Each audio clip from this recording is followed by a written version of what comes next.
Welcome to Deaf and Dumb. I'm Dan. I'm Dudley. Welcome to the show. Yeah, it's been an interesting week for us, hasn't it not? Has it not been? Has not it been? Are you asking a question? I'm confused.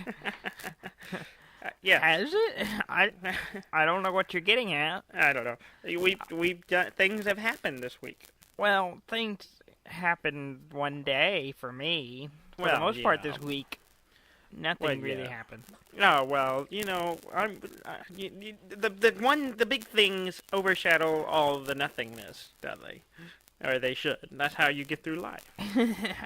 If you say so. At least that's how I get through life. Are you referring to my new device? Yes, you did try a new device. Do you want to talk about that first? We can talk about that. It's not really gaming related, but we're gonna talk about it anyway. But we did make a gaming related thing. Yes, with it. So should we continue to be ambiguous? This week, well, last weekend I found out some news. I got an email with tracking information. Got an email for a shipment that was coming to me. And by me you mean to me at my house. You know, it was back home. Yes. Yeah.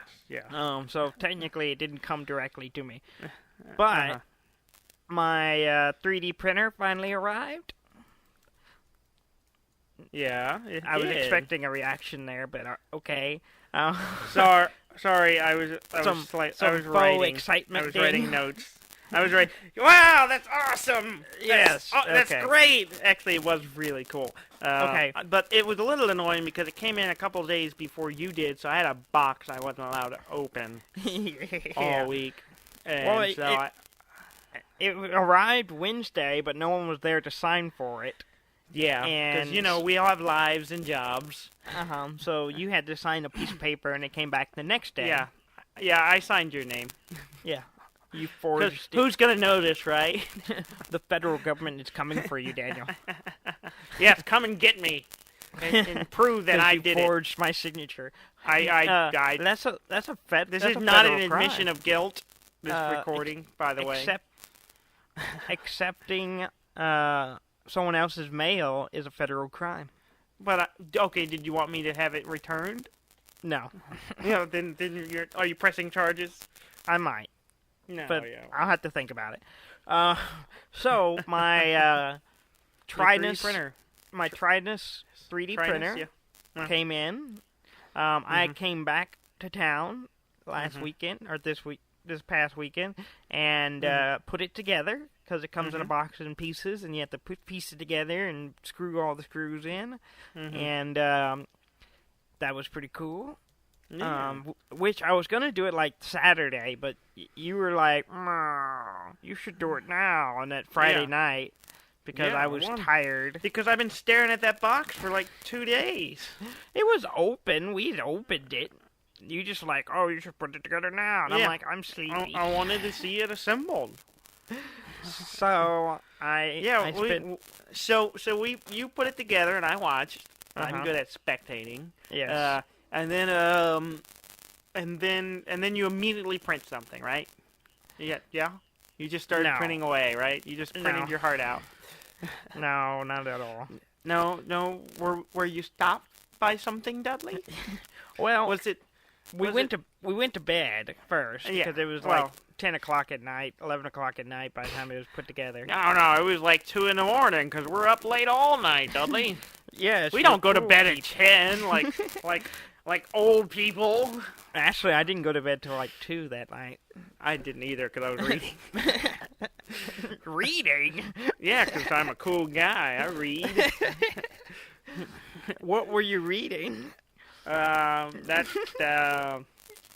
You don't want to tell our listeners what you're reading? I'm not ashamed of it. I was reading a children's book series. I've been reading the Lemony Snicket series of unfortunate events. Yes. I've been reading that because I watched the show last weekend or the week before. Yeah, we talked last about weekend. And then I was kind of I I don't like not knowing things. So I decided to get the books and started reading it. So I'm already on. I've read 2 of them. I'm halfway through the 3rd one.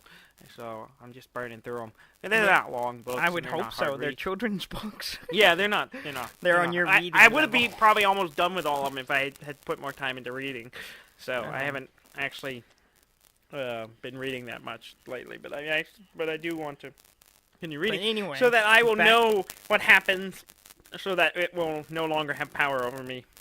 Because that makes sense. Yeah, because there were things in the show that had me really confused, and I wanted to know what was going on, and I needed answers, Dudley. I needed the answers, and I needed them now. Back to my story. Back to your story. The 3D printer story, which is what everyone wants to hear about. I don't know what they do. We went to but bed, Yeah. and then the Not next together. morning... We went to our separate beds. Yes, we didn't share a bed. No. No one is thinking that. I mean, And if you said are, it in a weird way. Stop it. Stop thinking that. We shared a womb, not a bed. Yeah, that was enough. We went our separate ways after that. Not really. Kind of. We live in 2 different cities right now. That's something. 30 years later.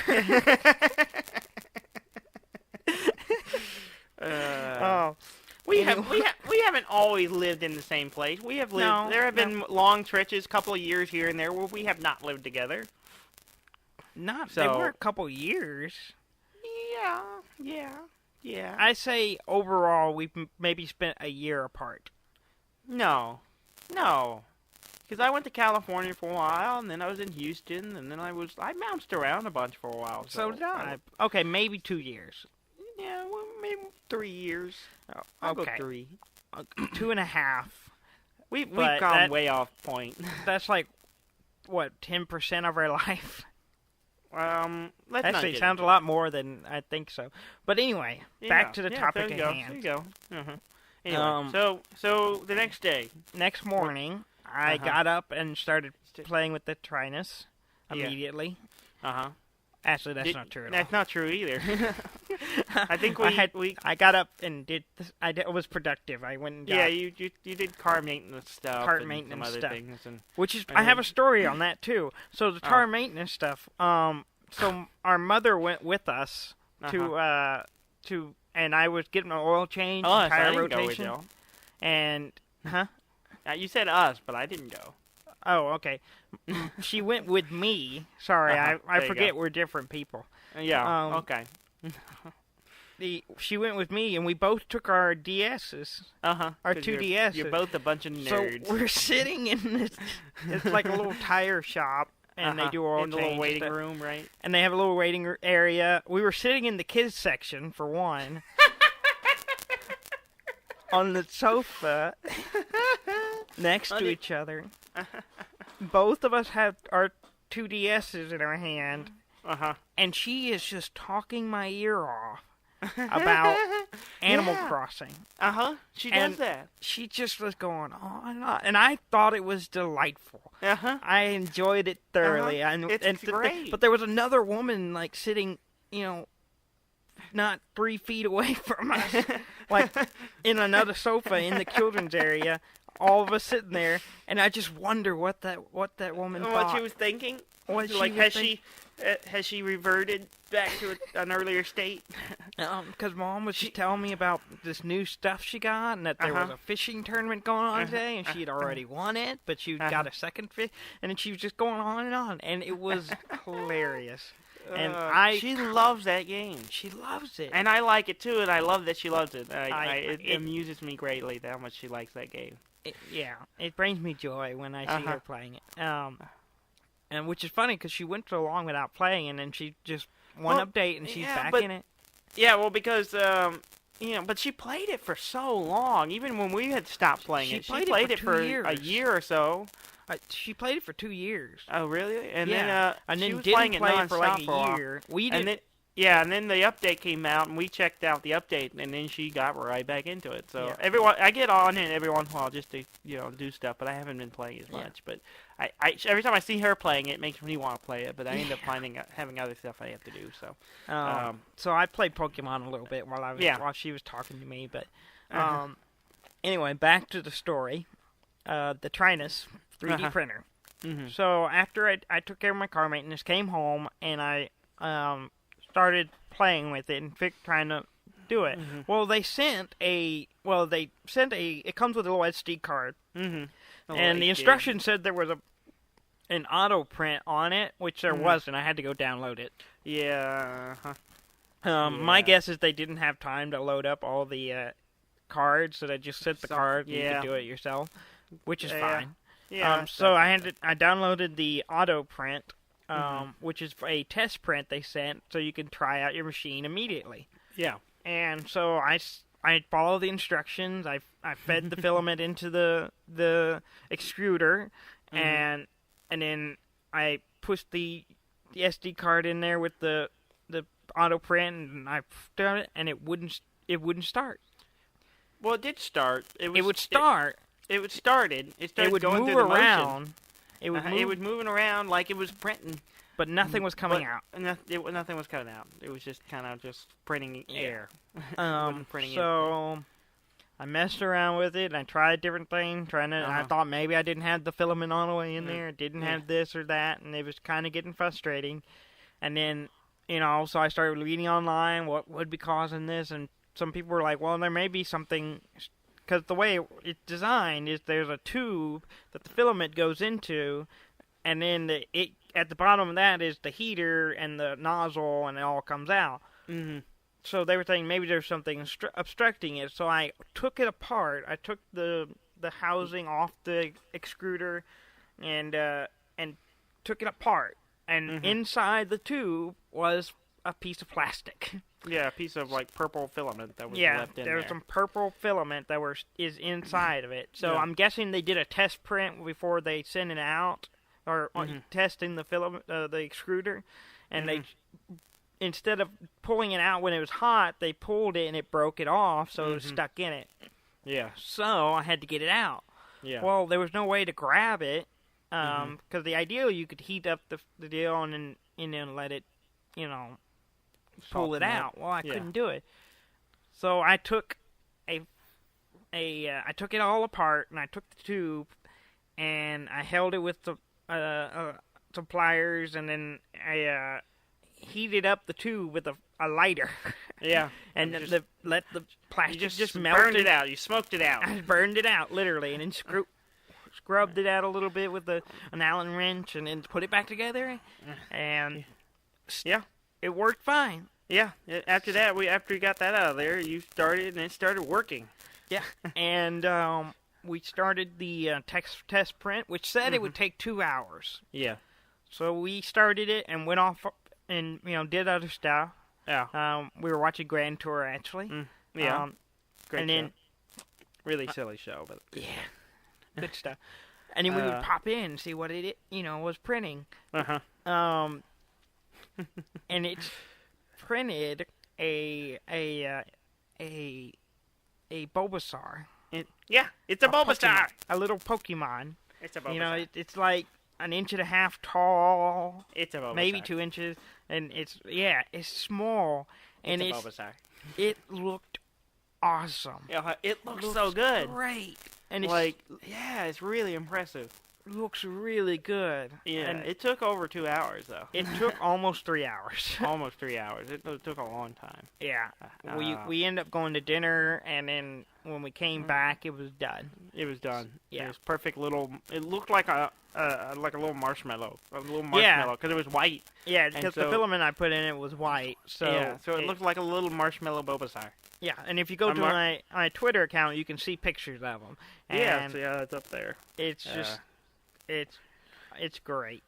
It's really exciting. Everyone I've shown it to was really excited about it. Our mom was just amazed and blown away by it, and she was just thought it was the coolest thing she ever seen. So their dad wanted to take it. He wanted to take it so he could take it to work and show it off to some of his coworkers. They were just they wanted to show everyone and tell everyone about it. And they thought it was cool. Dad already wants to print stuff with it. Yeah, yeah, he's got ideas and stuff. Fishing. Yeah, he's got some ideas for fishing. Some stuff for fishing that he wants us to make, and I'm like, oh. Yeah. And so it's just the world of possibility, and it's just really exciting. It is really cool. I was impressed. I was looking at stuff online of things to print. And I really wanted a Blastoise because I was stuck on the Pokemon idea. Yeah. And then so I couldn't find a very good one, and then I found a Squirtle, but it wasn't that good either. And so I finally saw a Rowlet, whom we adore, and whom we have talked about quite a bit, and how it is in the new Pokemon and Sun and Moon. It's the only choice for a starter. I didn't pick him. I almost did. Because you're a fool. But, so yeah, I was looking at a Rowlet. In fact, I was thinking about printing it. Yeah. Because you went off and left the printer here with me. Yeah, because I don't really have a space to put it. It's not very big. I mean, it's not very big. A foot wide. Yeah. It's a foot square. Yeah. Foot cube, really. Yeah, it's a foot cube. So it's not very big, but and it'll print a 5-inch cube. Yeah. Up to a 5-inch cube. Roughly a 5-inch. A little bit smaller on one side, but I can't remember which side. But roughly a 5-inch cube. Yeah. And yeah. So I was looking at. I found one I kind of like, and I was thinking about printing it, but I haven't decided if I was going to do that yet, or I was just going to not burn up all your filament. Yeah. Please don't do that. Yeah. I'm just going to use up all this sample pack you got. Yeah, I got a sample pack. And it had a bunch of different ones, a bunch of different types of filament, so different materials for different applications. So I'll be playing around with those whenever I'm in and have stuff I want to make. Yeah. Which I have some stuff I want to do. I just, time and money. Yeah. As always is time and money. I know I have several things I want to make for my tabletop stuff that I really want to put together and make. So I want to be making some of that. I gotta make the designs first, but yeah. One thing that's kind of cool is I have the for Settlers of Catan. I have the hexels, which are the plastic tiles that have magnets in it, and the Catan tiles go inside of it, so you can have a magnetized board. Yeah. Well, when I got it, it didn't come with harbor ports. Yeah, for the expansion. Yeah. Well, no, just for you can. Oh no, for the trading ports. Yeah, for the trading ports, you there's no spot for them in the hexels. Yeah. They designed one, but they didn't make it through the Kickstarter. But they gave me the model. So now I could actually print those and have harbor ports for my hexels now. Yeah. Which would be pretty cool. That'd be cool. Because before we kind of just had to lay the harbor pieces around the board. Yeah. And it didn't look as good. Yeah. But so that's cool. I'll have to do that. Miniatures will be a lot of fun. Just all kinds of applications. Yeah. I mean, I went and beginning of this week. I went and saw some friends of mine over at the local library who have they have a bunch of 3D printers, and they also have the Vive. That's where I've tried out the Vive before. Well, I went and saw them, hung out with them, and they were printing some 3D printing stuff. They had some bigger ones, and so they were playing around. And everywhere you looked, you could see stuff they had made. They had made brackets to hang the plexiglass that covers up the 3D printer while it's running. They had 3D printed those. They had 3D printed brackets to hold the doors open if they needed to. Everywhere you look, there was something they had just made. They were like, we need something to do this, and they just made 3D printed them. And then it was really cool. But while I was there, I got to try out the Vive some more. Yeah. What did you? The HTC Vive, and I want one so bad. I want one more than I've ever wanted, and I wanted one pretty bad already. Yeah. But it was the room was much more better set up than the last time. Much better. I'm stuck. You have a writing degree, you know. Yeah, that, I know, right? but I don't always speak in the most appropriate way, and it drives me nuts. But they have a better setup. They have a better setup, I just get stuck sometimes. Anyway, they have a better setup than when I was there before. Before, there was it was just the room. The computer was on a table in the room with you, so I was running into it, and a chair, and everything else. The cable was still kind of dragging behind you, and our buddy Craig was carrying the cable around to kind of keep me from getting tangled up in it. Well, this time they had changed when I was there because they had it rigged from the ceiling, but the cable and the computer was still in the room. Yeah, see, now it's hung from the ceiling, so you're completely, mostly tangle-free. Sometimes I would hang my arm on it, but it wasn't too bad. They had the computer set up in the foyer area, so out of the room. There was no table or anything in the room, and the walls they padded the walls a little bit so you could, if you bump into it by accident, which even it's not as likely, but if you bump into it by accident, it's padded, so it's soft. Yeah. And so you basically just have a big empty space to move around in and play these games or, experience these little realities. And so they threw me in a few things. What did you play? I played the Goblins and Gnomes demo that you tried, that John Favreau's working on. Yeah, I tried it out. Fantastic. And I basically felt like I kind of did the same thing you did. I went in and I kind of was looking around, and you're real big in a forest, and there's little gnomes running around, like running from you as you kind of look at them. And I got the peach, and I laid it on the ground and gave it to one of the gnomes, and I ended up shrinking to the size, and I just see all kinds of possibilities. And it's really cool. But my favorite thing, and this is weird, but the thing I thought was kind of the coolest was the menu system on it. Like, you start off in like an open field, grass field, and there's a stump in front of you with a candle on it and a bell, and there's a signpost with some signs pointing different directions, and they'll have it says the name of the game at the top one, and then there's like about and a credits thing underneath it, and they each have a candle on it. And in order to activate those menu items, you pick up the candle that's sitting on the stump and light them. Yeah. And I was like completely enamored with that. I thought that was really cool, like this weird little interactive menu. Boy, that's really clever. Yeah. And so I played through that and had very similar experience. I found myself wanting to talk to these little guys that came running up or running away. Don't lie. You did talk to them, didn't you? I did not, because I was constantly aware that there were some guys standing outside the door watching me play this.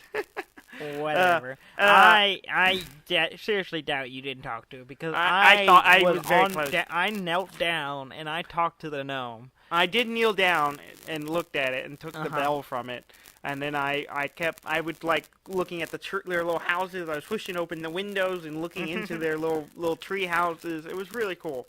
And then I did that one. That was fun. Then they threw me in one called Waltz of the Wizard, which is like a kind of a wizard's laboratory. And you have like a table with all this stuff on it, and there's like a big boiling pot of something, chemicals and stuff, and there are orbs you can grab and throw in the pot, and each one has a label saying what it does. So it's like you throw one in and you can shoot fireballs out of your hand. You throw one in and it makes you giant, and suddenly you can reach stuff on the shelves that are far away, and like makes you like, I don't know, 15 feet tall. And then like there's a crossbow where you can pick up and you can shoot things. And then the coolest part was there was a little xylophone sitting there, and with the little things you can hit the note, little what do you call them, mallets or whatever, and you could play notes on it. Well, there were little orbs you could pick up, and it would give you a sequence of notes. And when you play them, it would open a little rip, and you could go through a portal to another area. Oh, really? And there's this cool part where there was like 3 or 4 of different ones you could open, but I only had enough time to open one of them. And I opened it and went through, and I was in this dark, candlelit hallway, and there's a big shield and spears and weapons there, and you can pick up a shield and pick up a big sword. And I was like, there's, and I hear some noises, and I turn, and there's this light down in the end of the hallway, and I'm waiting for. And there's a big shadow of something coming, and I'm like, I'm geared up, ready to fight whatever comes around the corner. I'm excited, and I'm like, I'm getting kind of amped up, and then a cat comes around the corner. And I'm like, that was so great. I had me so, like, I'm ready to take on whatever it is. And it's this little cat. It comes around the corner and runs off. And I'm like, And you didn't fight it? No, it ran away. Why didn't you go fight it? It didn't, it was, like, outside of my movement area, but it was like I was waiting for it to come closer. But then I was like, oh, it just kind of went around the corner and went on. And I was like, oh, man, it had to. I was expecting, like, the way the shadows moved, I thought it was going to be like a big dog or maybe, and then I thought it was kind of cat shaped. I thought it was gonna be like a big tiger or something, but no, it was just like a little cat. A little kitten. It was really cool. And then I went back to the laboratory and there was tons of stuff. There's all kinds. I know there's a bunch of little puzzles and little things you can play with. So I would love. I didn't get to play in it too long, but I did fiddle with that and kind of mess with it. I could have spent hours just in that game alone, just because it has tons of little things for you to pick up and play with. And then they threw me into I went into this game called Accounting. Okay. And this is a game from a company called Crows and Squanchtindo. Crows. Say that last part. Squanchtindo. It's like Nintendo with Squanch on the front of it instead of Nin. Okay. And Crows is the production company now that created by the guy who did Stanley Parable. Yeah. And which we played. Name's William. I don't know how you pronounce the last name, but it's William something. William P. We'll just call him Bill. We'll call him Bill. Bill from Crows. You did Stanley Parable, which I love. I thought that game was awesome. Mm-hmm. And Squanchtindo is the company from the guy named Justin Roiland. Roiland? I don't know how you pronounce it. I think it's Roiland. Most people would know him better as the voice of Rick and Morty on Rick and Morty. Yeah. And so it's a collaboration between them two. And it's this bizarre game where you start off in like a little office, and you're like and it's got this kind of meta thing where you're interacting with stuff in the office, and you get this little VR headset that you put on yourself inside the VR, which takes you into another VR reality, and then you do something there, and it takes you into another VR reality. And basically, the whole game is that guy Justin Roiland screaming at you the whole time. Like constantly yelling at you to do something or to not do something or whatever, and it's kind of telling you what to do and how to figure out the puzzle for each little area. And so like the first area is like you're in the woods and this weird balloon looking person pops out, angry balloon guy pops out of the tree and is just like yelling at you, and he drops a little trunk VR thing that you gotta put a battery in and do stuff with. And then it gets so bizarre that I go into it like the next level is like this weird dungeon, and there's this grotesque creature, like gluttonous creature, and he's just talking about how excited he is to be here and to be in his dungeon, and how there's all kinds of stuff. But there's a knife sitting on the table, and when you pick it up, a little dotted line appears on his chest, and you're like cutting him open, and it gets so weird. And then you're going on trial for that guy's murder, and there's just like it's so bizarre. How long did you play this? It wasn't that long, but each little section wasn't that fast. Each one had kind of a little thing you had to figure out what to do to get on into the next part. And then like it's bizarre. It is wild. I enjoyed it so much. I don't know if they're gonna do more with it, or it's just one of those kind of them experimenting and playing with this stuff. But it's weird. It's bizarre. Well, it's called Accounting. It's called Accounting, and you can get it on Steam. Is it free? I think it's free. I think it's free. I'm looking it up. Hold on. But it's bizarre, and if you like Rick and Morty, and you like the kind of weird humor, and you like just kind of meta stuff where you end up like killing yourself and stuff, you should definitely. If you like games where you kill yourself, you should play this. It's free. It's free on Steam. If you have a VR or have access to one, you should check it out. And it's wild. I enjoyed it a lot. I also played around in the Google Earth VR. Did you get to play with that? No, I didn't. It's really cool because it starts you off. You're like in the mountains, or at least when I was playing it, I was stuck in like the mountains somewhere, and you can use the controllers. They have you can use all the controls on your two controllers to basically push and pull the Earth and move yourself around all these satellite images of the Earth, and it's really cool. So you can zoom all the way out to space where you're looking at the Earth, and you can rotate the Earth, and then you can find a part and pull yourself into it, and So the first thing I did was find, where we were on the map, and found us there. And then I started pulling myself over to different locations I'd been before, and you can rotate the Earth or the sunset at different positions, so you can make a sunset or at night, and it's really cool. But it's just like a really cool way to interact with the Google Earth stuff. It's really cool. I played around with it while they were trying to get Goblins and Gnomes to load. Man, I could have played there. I could have played in there all day. Yeah. It is a lot of fun, and it would be nice to have one, but it's also one of those things where I don't think the cost of the machine outweighs what you get. No, it does. It's just fine. Well, I would pay anything. Right now, I say it's pretty evenly matched. Yeah. That's what I would say. Yeah. It needs a few more... I need like a solid, like a solid $60 game for it. Yeah. You know what I mean?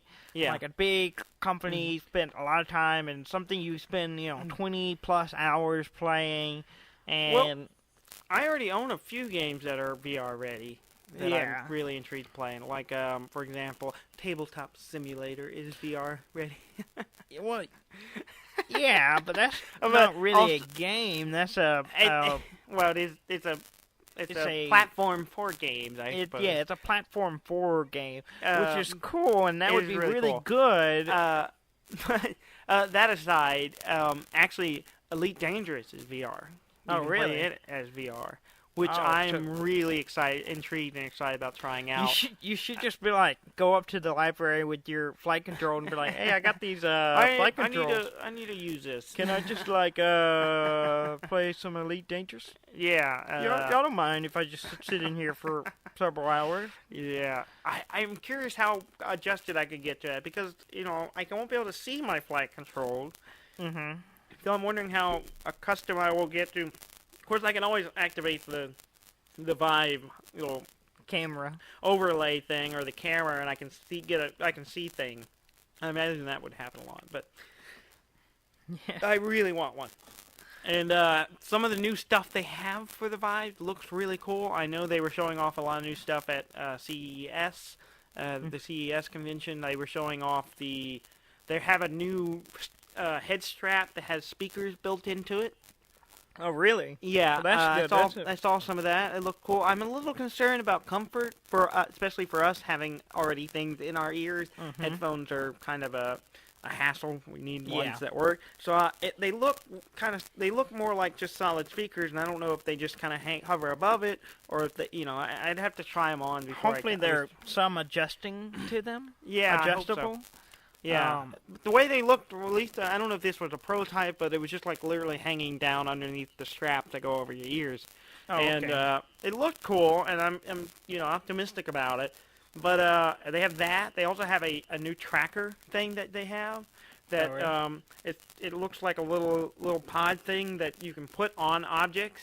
You can attach to objects, and basically it'll track it. You can take objects and make them into motion tracked objects that you can use it within a game. And it has a USB plug in so it. you can physically pick up something and yeah, set it down in theory. It also, I think, if you can have a peripheral that's set up with like a gun or something, and that you can attach it to and then plug in a USB to it, that'll basically make all the triggers and buttons work on it. So you can have a gun that it can track where you're moving it and be able to pull triggers, and it'll know when you're using it. Oh, that's cool. So it makes things like that really cool. So when you're more interactive people, object, you can feel the you can feel like you're pulling the trigger.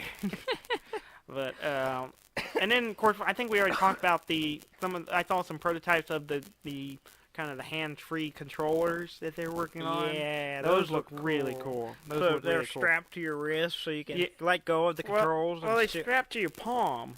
Yeah. They're strapped across your palm, yeah. and then kind of floats between your palms. So your thumb can reach in and touch the buttons and roll in the joystick, the touchpad, but your fingers are free to reach and grab, and it tracks your finger movements, so you can tell when you're grabbing hold of something or when you let go. And we saw a video of a guy juggling. Oh, really? Within VR, like picking up objects and trying to juggle them, and which is at first it seems so simple, but when as immersive as VR is, even with where I'm holding two sticks with triggers on them to grab everything, I still feel like it's way more immersive, and I am just completely amused by, even though a lot of the games aren't necessarily full-on games. Just the interactivity of it amuses me and keeps me entertained. Just being able to, I enjoy throwing things way too much in there. I enjoy just grabbing something and just chunking it. I don't need this. Throw it across the room. I just constantly do that. When I was playing Gnomes and Goblins, I would just pick up all the candles and just throw them on the ground. I was like, oh, there's a candle. Throw it on the ground. I just kept. And take that and throw it on the ground. Being able to just grab anything and toss it. Well, you have to, it's almost like you're a toddler in a VR world. You're like, learning how look at this shiny object. I'm done with it. Throw it on the ground. Or maybe a cat. And this object. I'm done with it. Throw it on the ground. I'm done with it. I don't have to clean this up. Someone else will come along and do that. It's kind of the way it is. Yeah. And it's very, there's something primal about it. I don't know if that's the word I would use. There's something. Primal is not the word I would use. That's just I would use primal. No. Throw stuff on the ground is very primal. No, I don't know. I don't think primal is the word you're looking for. But anyway, it is. I used it. Yeah, but you're not that great with words. Let's move on. So yeah, I did that, and I loved it every minute of it. I would spend all day in there if I had one. I would just become a person who does not live in real reality anymore. I live in only the virtual reality. But I still haven't. I still want to try out Job Simulator. There's a ton of those little games that I really want to try. I didn't get it. I forgot. I thought about Tilt Brush a little bit, but I never did. I forgot about it. By the end of it, I was so enamored with everything else I saw, I completely forgot about asking to check it out. So next time I go in there, my goal is to try out Tilt Brush. Tilt Brush is amazing. That thing looks amazing. But it's amazing. It's really I would cool. love to see a professional painter use Tilt Brush and be able to walk among their paintings and stuff. Yeah. It would be amazing. You have an art degree, Dudley. Why can't you do it?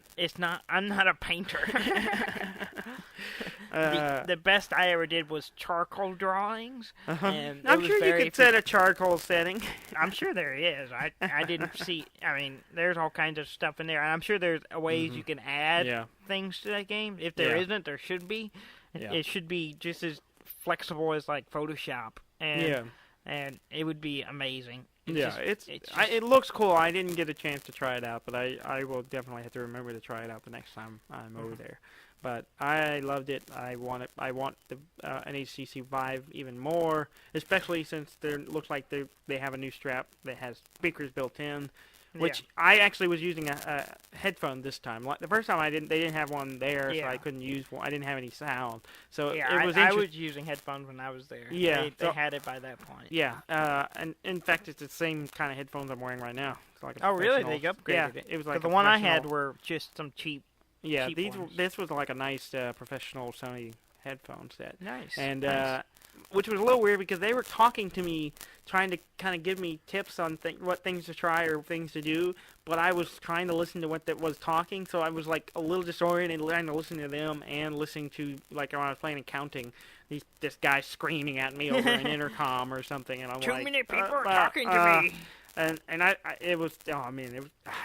want one. I want one more than anything. And it was a little awkward, I have to say, putting on the Vive and then getting the headphones. If I didn't, Craig was there to help me out getting them on, and it was a little awkward. And I almost forgot when I went to take it off, and I was like, oh, I got to take the headphones off first, and then I can take the head. When I took it off, I just took the whole thing off together, and the headphones were just with the Oh yeah. deal, so it was just like, oh, all in one fell swoop. Yeah. Because I had forgot I had them on too. Yeah. Um, It's I want it. I want it so bad. well, maybe we should send an email to HTC and be like, hey, And we're Valve gamers. and be like, hey, We like we have playing listeners. things. We have a couple of listeners. And people. We want have to more hear than our, a couple. We have people who take us seriously, and we should get this thing to try out. Yeah, you should send us one for free. And some games. Yeah. For free. Yeah. From what I understand, there's going to be a bunch of VR stuff at PAX South, Yeah. which supposedly. is this weekend. Yeah. So y'all are listening to this Monday. Yes. And in 4 days, In 4 we days. will be at PAX South 2017. In San Antonio, Texas. Mm-hmm. That's where we'll be. So if you're going to be there, send us a tweet or Send us an you know, email, let us know. tweet, whatever. We'll try to avoid you. We will talk to you. Maybe. I promise. We will point at you across the room and go, hey, you. Hey, And then immediately walk away. and then run away. And run away, because we're not social people. I will just pretend I don't see you and just look right through you. Oh. But yeah, so PAX South is this weekend. Are you excited? I am very excited. I've been looking forward to this for a while, especially after they announced all the stuff that's going to be there, and the Nintendo Switch, and the VR setups, and good old Patrick Rothfuss is going to be there. I'm going to get to see him before you do. Yeah, I'm very disappointed because my job you're not won't going to be able let to me leave. Yeah, so you won't get to be there for the first day. Yeah, I will miss pretty much everything on the Friday, Yeah. because I won't get in till that night. Yeah. Which is disappointing, because I'm falling into this. I'm a new hire. I can't take time off until after 90 days, and blah blah blah blah blah blah blah. So yeah, you'll be missing the first Friday, but don't worry, I will take it all in, and I will let you know how to do it. Yes. But we're gonna do something special. Yes, we're doing something very special. Instead of our usual, record One Sunday, episode a week, post on Monday routine, we're going to bring some bonus episodes out next Yay, weekend. bonus So episodes. so keep an eye out and watch the They stream. will cost $2.99 each. What? I mean, no one's gonna pay us for this. no one's gonna pay us for it. Uh, Okay, they'll be free. They'll be free. Because we're out of the generosity of our heart, we will give them to you free, just like every other episode. But Actually, it costs us money. yeah, we're losing money on this actually. But anyway, that's none of your concern. We will be, so Friday night we're gonna record a little bonus episode and put it up. Yeah, it'll probably be morning, like a 20, 30-minute episode.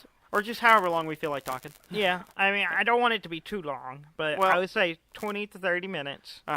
And then we'll put it out on Saturday morning. Yeah, Saturday morning. Watch for it. We will put out a PAX special Saturday morning, and then Sunday morning there'll be another one. We'll cover everything.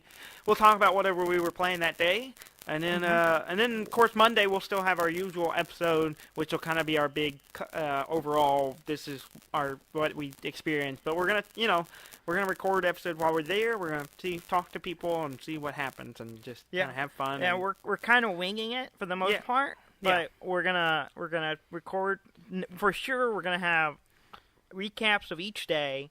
So there'll be a new episode Saturday morning, a new episode Sunday morning, and then there'll be our normal full hour Monday morning. So lots to listen to. You can keep up with us. We'll be trying to post on Twitter as much what we're doing, and I'll keep it. So if you want to follow us there, you can do that. And so it should be a lot of fun. Yeah, it's gonna be great. I'm excited.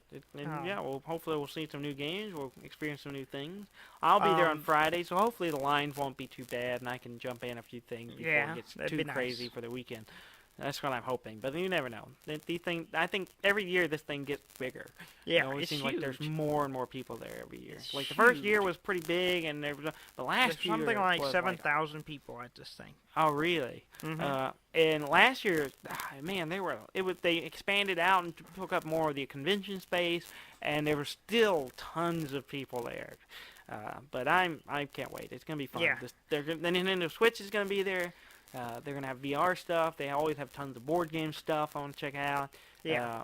That's the big draw for me Yeah. is playing a lot of the board games I don't have and don't get to. Because last year we played so many games that we'd never heard of, never played, and we just got to play them. And we now we own them. Some of our friends own them, and it just broadens our horizon. And we can get experience more games and meet some of the people who make the games. I think it's gonna be fun. Yeah. Oh, I forgot. I played another game this week. Oh, yeah, but we've already moved on, Daniel. Well, I mean, I don't have to talk about it. It might be a problem. Okay. Yeah. I don't know if we have time for you to get into this new obsession. But go ahead. You got a few minutes. A few minutes? Yes. I mean, I don't know what your clock says, but I think we got time. Well, I still have news to talk about. Well, anyway, let's talk about news, this. Daniel. News. So, and I have a report to give. Yeah, well, you know. So, a BGR, Star Wars Destiny. Have you heard of it? Yes. Yeah, it's a collectible card game from Fantasy Flight. The people who did Netrunner and lots of other things. But it's fairly new, and basically it's a deck building game, collectible card game where you buy booster packs. You can get starter kits, and then you can get booster packs, and you get random cards. You don't know what you're getting. And the twist on this one is it also has a dice that go with certain cards, and then you play as Star Wars characters. So you can have heroes and villains, and then you can put together like a little team of 2 characters. Not more than 2, up to 30 points worth of characters, and the different characters have different point values.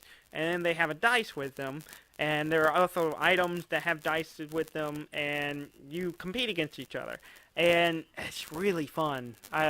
It's Gary's fault. It's our buddy Gary's fault. It's Gary. He's been talking about it for a while, and he went and bought a bunch of them and put together 2 decks, and so he let me try it out.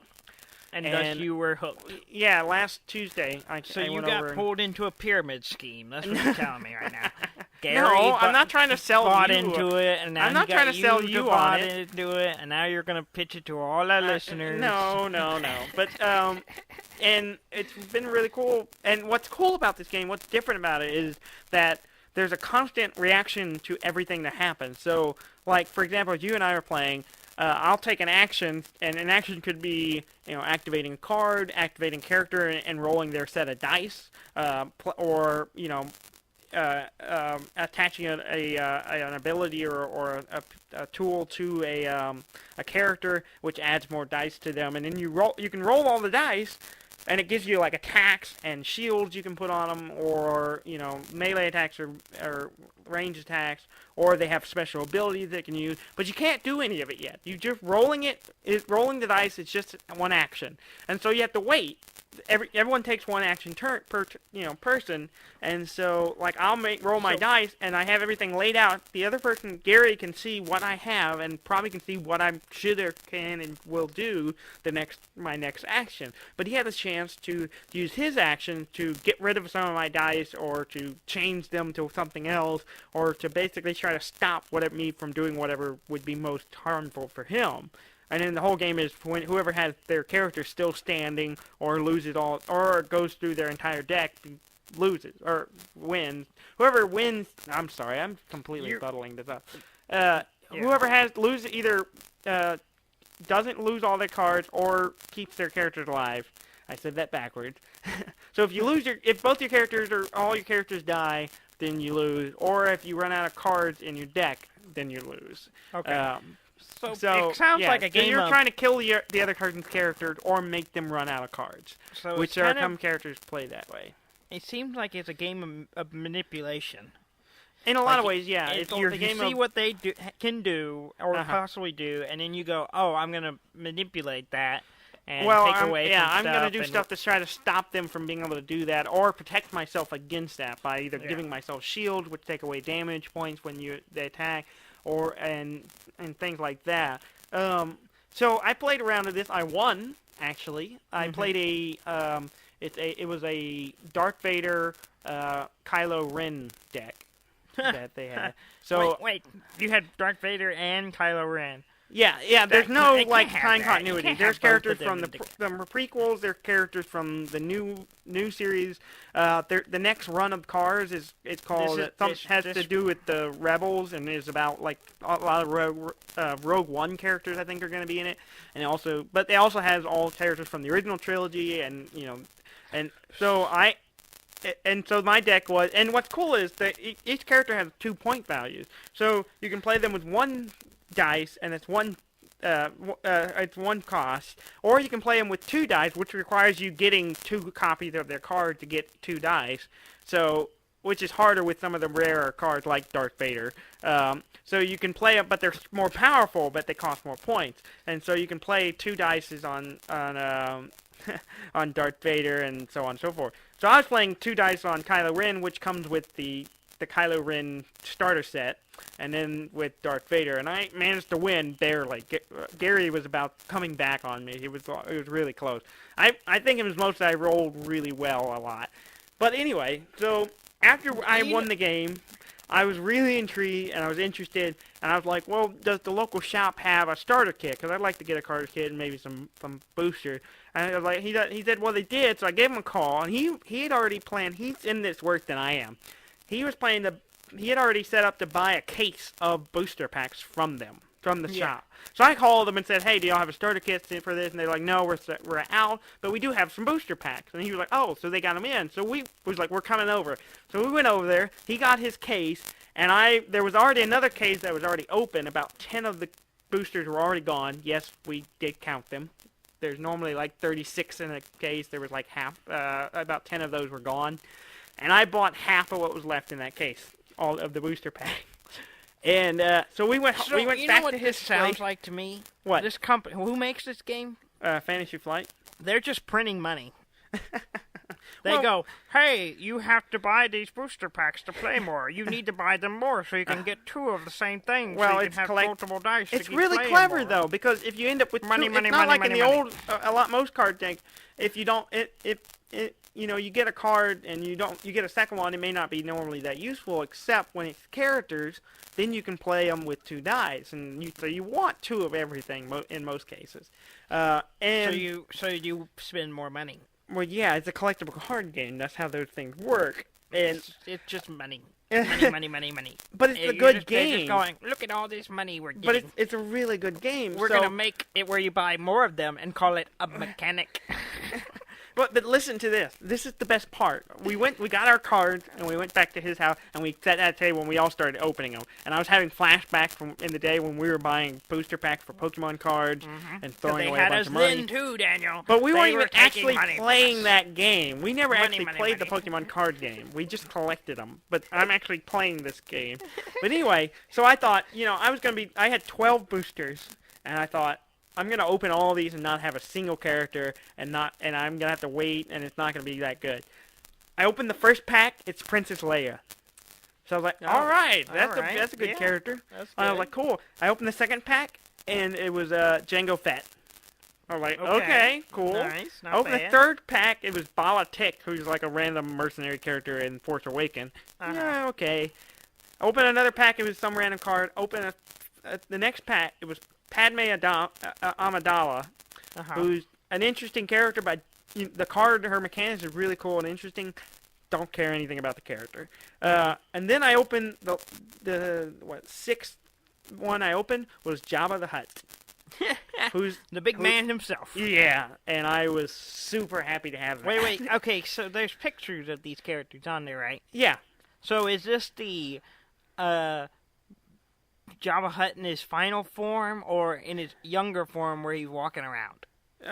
Well, this is like they're all artist renditions of famous images from the shows. So you've seen like character images, I think the Jabba the Hutt's one is like just him, like a close up of his face. But then like there's a card that Gary had and he traded with me called Crime Lord. which lets you basically kill a character really easily if you get the right resources and the dice rolls. But it's a picture of him with the Princess Leia next to him. But yeah. So and then I ended up with a legendary called Docking Bay or something like that. It's a really cool card. I ended up trading it to Gary for another card, for that Crime Lord card.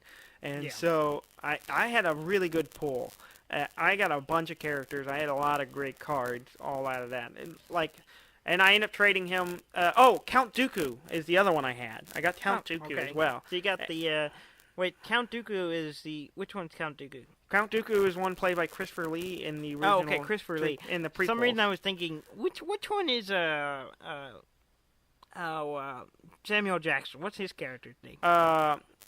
Mace Windu. Mace Windu? Yeah. Okay. Yeah. All right. Some reason I was thinking it was him. I don't know if he has a card yet, because there's a lot of characters that don't have one yet. So Gary pulled a bunch of cool, decent cards out of his case. I think he was overall not too impressed, except he did get a Han Solo. Oh, that's nice. So he got a Han Solo. Is he the Charizard of the? He's a legendary. He is rare. Star Wars Destiny card. Actually, in the original Pokemon, it was Blastoise. Blastoise. Well, yeah, Blastoise was more rare, but the Charizard was very popular. It is, but it wasn't as rare Anyway, so I had a pretty good pull, and then he went this weekend to Tyler to do a tournament and spend more money. And yeah, he did spend more. And while he was there, he gotten me a starter kit and a couple more boosters, which I will probably going by tomorrow to pick it up from him. So I'll actually have enough to make a full deck and start putting together my team. And I'm super excited. He ended up with 2 more Darth Vaders, though. He won the tournament. Oh, really? He won the tournament. You didn't tell me that. I didn't know that. He won the tournament. He was texting me the whole time. He was like, "Yeah, I'm doing pretty well. I'm like 2 for 0 or whatever." He ended up winning the whole thing. He had already bought another case, and he ended up getting prize stuff. So he had gotten one case. He got another Darth Vader, so he had 2, so he could have an elite Darth Vader team. Nice. And then he ended up getting a third one from winning the tournament, which if you go online, people are selling the individual cards already. He's the most expensive. He ranged from like $40 to $50 for that one card. Nice. Yeah. So yeah, he's talking about selling it to recoup costs. I'm maybe trying to weasel him down to not weasel him. He may give me a friend's cost to maybe buy it once I have the money to spare. So I might, because I don't care about I'm playing villains. I have been kind of open about I don't really care.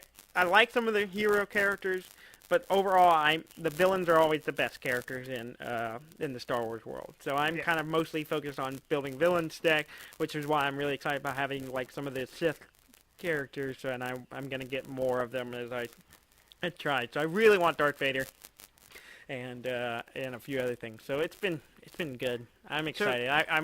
This game's gonna be a problem for me. Yeah, sounds like it's gonna cost you a lot of money. Yeah, you keep playing games that cost you a lot of money. It's a thing. Yeah, it happens. It happens to the best of us. Yeah. So anyway, that was my my fall into addiction. Yeah. So, I just realized my hard drive is almost full. That's not good when you're trying to record a podcast. Oh, I know why. Okay, it's fine. So are you going to take it to PAX? Yeah, if I get some decks built, they will have some tournaments there. I think Fantasy Flight will be there as well with a booth, maybe. So I may go check them out and see what they have. I might end up winning more money. I'm going to try not to because I'm going to be broke. But yeah, but they will have a tournament there. I may play in it. I don't know. I know Gary was a little once he found that out, because I don't think he's going this year. He was a little disappointed once he realized they were going to be there and there was going to be a tournament, and he wanted to play in it. But so yeah, I'll probably bring it along. I don't think I have enough for 2 decks so people can play with me. We could try it out, but maybe I'm not Excuse putting me. money into it. Yeah, I know. but you remember how awesome it was to open up that pack and see what you got and see if you got and something then go, amazing? I spent money on this. Yeah. Well, it's only, I don't even want to think it's only about... like $3 a pack. I don't even want to think about how much money we put into the Pokemon cards. I don't even want... That's just ridiculous. A lot. So much. Anyways, we're down to the last few minutes of our show. Oh, Let's yeah, try okay. to cover some news. Okay, let's Actually, cover some I news. want to cover one thing before we get into news. Okay. And that is, last week we talked about our buddy who pre-ordered 2 Nintendo Switches. Yeah. Well, he listened to the episode. He gave permission that we can name him. So he, our buddy Graham. Yeah, it was our buddy Graham. I think everyone kind of assumed it was our buddy Graham. Of the BGR. No, not the BGR. He just likes to give us some news and heads up on things. So and this we week's talk about BGR is his defense of pre-ordering 2 Switches 2 Switches from 2 different places. He said he's only ever done this one at a time, and that was when Metal Gear Solid 5 came out, and that's because, Konami. Yeah. And then he said, and the only reason he did it this time was because it's Nintendo, Yeah. and that they only put 2 million 2 million Switches in America, so that's not very many. Yeah. And then also, he remembers back when the Wii came out, and how hard he it worked was to in get retail, so he saw how hard it was for people to get a Nintendo Wii for a long time. Yeah. So he was just trying to avoid that. And he says he's not even doing it a lot. 2 of them is like nothing. He said he's heard people who've got reserved like 6 of them. Wow.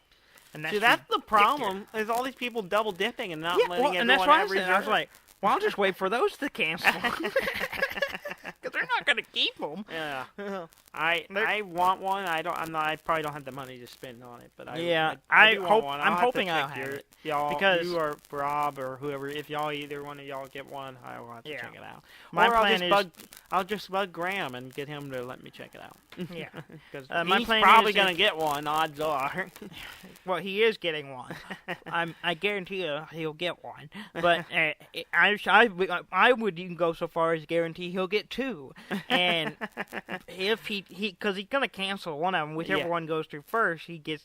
But if I have the money, I'm gonna pay for the other one. You're gonna buy that one from him? and I'm gonna buy it off of him, so I don't have to deal with pre-orders or anything. Yeah. Well, there you go. There's a couple of more little bits of information about the Switch that I found out. Oh yeah. Not that through Graham the was internet. telling us about it, right? Yeah, Graham was telling me a little bit of it, and then I found a deal that was them asking Nintendo directly. Mm-hmm. There's no streaming service on the Switch. Okay. So no Netflix, no Hulu, no nothing.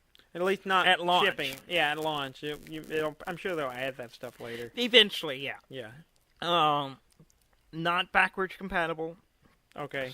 Which, not a surprise. Well, yeah. I mean, it doesn't even have a disc drive. I was wondering, how does the buying the games work? I assume it's all digital. Oh, do you have to have a cartridge? Is it a cartridge system? Or Yeah, it has. It has a built-in memory and I know it has a card slot of some kind. I know they said think. that it has built-in memory. It has the SD card slot. I assume there's some kind of game slot because they talked about that you don't save on the cards. Like, on the 3DS games, you save to the card.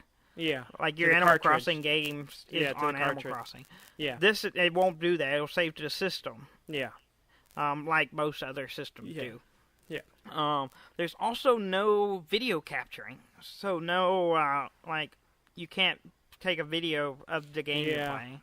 You can take pictures. Yeah. And you can edit them and do all that and share them via social media, but no video capturing at launch.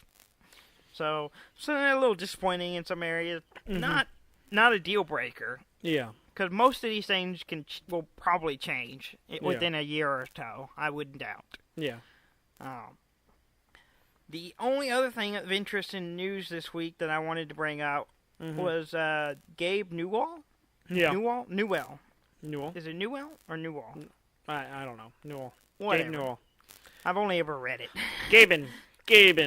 Gabe in, yes. Yeah. Did they ask me anything on Reddit? Yeah, he did an AMA on Reddit. And there was 2 questions that I saw and he responded to that I wanted to talk about on here. Yeah. Very briefly. One of them was, the question was, what is the status of Half-Life 3 / Half-Life 2 Episode 3? Mm-hmm. Is Valve still working on any fully fledged single-player games? And unidentified anonymous source at Valve has said that Half-Life 3 has been canceled. Is this source legitimate? And his response was, the number 3 must not be said. Yes. I personally believe all unidentified anonymous sources on the internet. Yeah. That was it. They're kind of a nod to the, because I've done a lot of the jokes online of Valve being afraid of the number 3, and then also a jab at, you can trust anything that some random person you don't know who it is says. But it's what makes it interesting to me is that means the source could be wrong. Well, yeah. That means the source might not be true at all, and that doesn't mean that's what it implies. That it may that's not. What it's implying. It implies that it's not true. Yeah. So Gabe is stirring the pot. Well, yeah. He knows what he's doing. He knows what he's doing. He wants to keep us jonesing for another Half-Life game. And I can't see anyone doing that unless eventually they're going to put out something. Yeah. I don't know about that, but, I mean, it may still be years down the line, but eventually something's got to come of it. I kind of get the vibe that, they had something and it was going, but then they end up kind of restarting for some reason. I don't know if it's because of VR stuff or because of whatever. I assume they scrapped other development stuff, and I think they end up scrapping what they were working on and kind of starting from scratch. That's why it's taking so long for them to. Well, I did read an article from a guy who used to work at Valve, and it was really eye opening for a lot of the way Valve works, and that yes, there are several times where Half-Life 3 or Episode 2, whatever, was moving forward, but it just didn't progress in a way that was satisfactory, and therefore it was dropped. Yeah, it was dropped, and they went back to square one. Yeah, there was another question in there, right? That was interesting. I thought the answer was interesting. Which one? I can't remember the question exactly. I'm hoping it's the one you're about to talk about. Okay, well, the other question I thought was great was, question, wasn't there a movie or set of movie coming from in that universe, the Half-Life Portal universe, by Valve and J.J. Abrams? And his response is, yep, they're coming.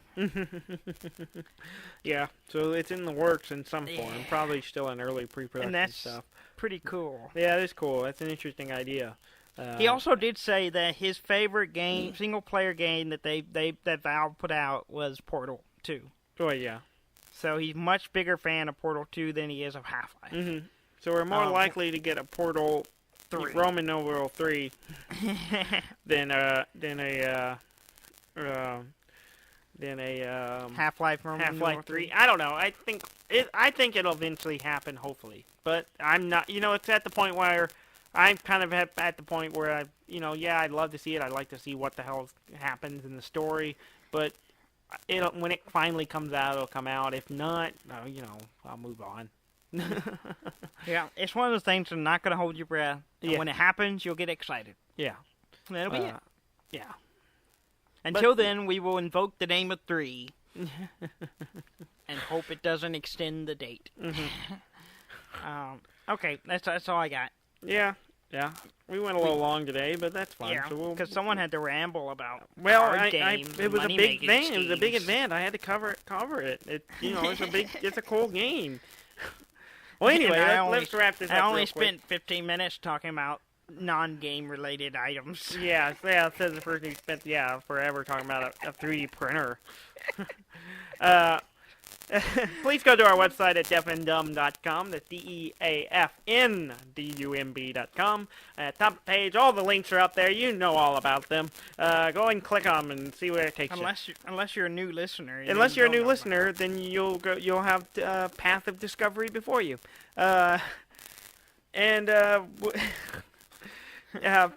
Please keep listening. We'll keep doing this episodes, and we will keep putting a new one out every Monday, like usual, except next week. We will be putting out extra episodes, so let's look for Saturday morning, and Sunday morning we'll have little bonus pack special episodes going out. Yeah. And then, of course, we'll have a new episode next Monday, and then, Mondays from there on until we do another special. Thank you very much for listening. I'm Dan May. And I'm Dudley May, and this has been Deaf and Dumb. Deaf and Dumb! Deaf and Dumb. Also subscribe to us